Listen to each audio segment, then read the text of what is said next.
Welcome back to the channel, guys, and you're about to see why I gave this video the title I gave it. The reason why this thing's so effective in this role is that it possesses two 20mm cannons and two 13mm cannons, all in the nose, and they're not hard to aim, and it is hilarious. So you can put it in perspective. How you aim this thing, you point the nose at the target, right? And then you just yank the stick while holding the trigger, and eventually the rounds will connect and those planes will just disintegrate. And we're going to get 4 kills this match. We're already halfway through it, but this just showcases how dangerous this aircraft actually is in this game. I'm at 6,000 meters, going 600 kilometers an hour. This Yak-3U, one of the most infamous dogfighters in this game, is not even at my altitude. He's going 300 kilometers an hour, maybe 400. Granted, he was AFK, but still. This thing gets to intercept a spawn point. And honestly, the only thing I fear in this plane are P-38Ls. They will outrun you, they will outroll you, and they can outturn you. Which really caught me off guard one time. It was kind of funny, actually.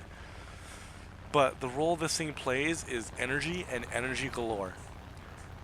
You can outspeed every single engine fighter aircraft at the battle rating.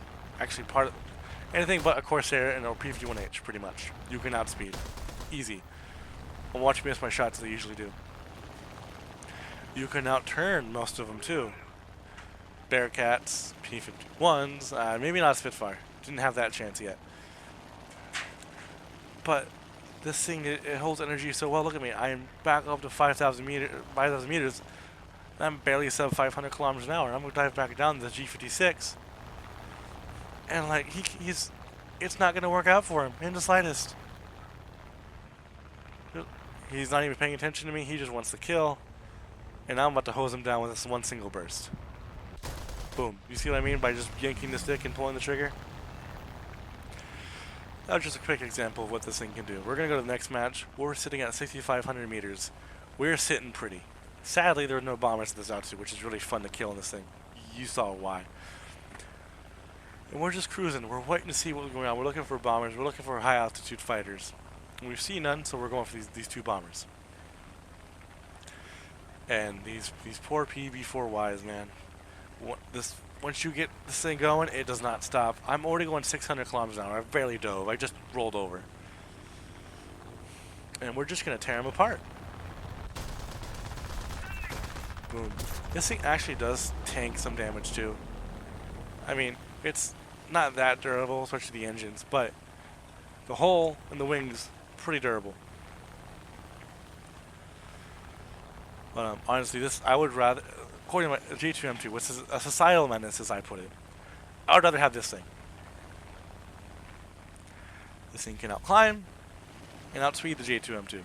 Actually, not outclimb. We can definitely outspeed it though. And this is just what it's good at. Keeping altitude, keeping speed, and picking off slow guys.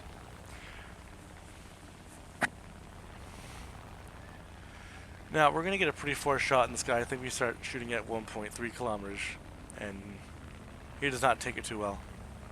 I'm sorry, 1 kilometer, and he's dead. Boom, instant shot.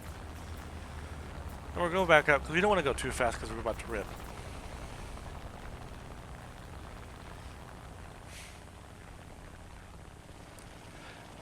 So is there anything that I think doesn't do well? You know what? I don't know. Out of the times I played it, I have only been shot down a handful of times. Here comes a Bearcat coming in. We'll show you what I mean. This is F8F. Not the most maneuverable plane, but it definitely can give a lot of things a run for their money. And we're just gonna give him a taste of his own medicine. He's going for merge. For some reason, this guy just loved to just go back in front of my guns. And I'm just going to miss every shot, you know, as I usually do. But I want you to watch this energy here in a second. I'm pulling on him. He pulls on my guns. I'm going to go up. And he is smoking. But he simply just cannot follow. He's going to stall here pretty quickly. And there it is. The flaps on this plane work extremely well too. I've actually never ripped them. And here's the kill shot right here. Come on. There you go. Crit, I want you to notice something. The speed I was going when I entered the fight and when I exited the fight is only a 20-kilometer-hour difference. 20-kilometer-hour difference. I lost almost no energy at the end of the day. Now, one thing I really do gotta touch on briefly is the tickets.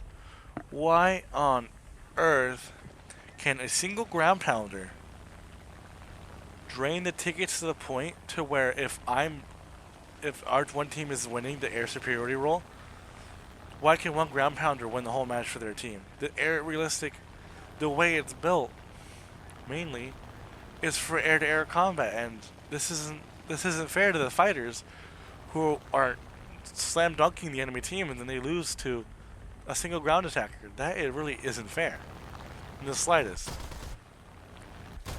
It's like I like how Defin he had said one time. It's like telling a soccer game and one team gets 3 goals and before the other team can score any goals before the time is allotted, and so the other team wins. It's not fair. It doesn't make sense. Gaijin, fix it. Now, back in the day, these ground attackers could do this still, but it took a lot more time and a lot more of them to actually win the game. Now, if this was like some sort of combined warfare game mode, that would make sense. Destroy all your player tanks. That would make more sense because the players can influence the ground, but we really can't do that directly, especially when the tickets drain by themselves so rapidly. I'm just booming zooming the Spitfire. These guys have no chance in the slightest. Like, it's not even funny. I will actually, at the end of the video, I will show you a snapshot of the KD I managed to get in this plane, and you'll understand why you guys need to get this plane. You guys really need to get this plane. And as per usual, I'm going to miss my shots. These two are going to ram each other, and you guys can have a good night. Bye-bye.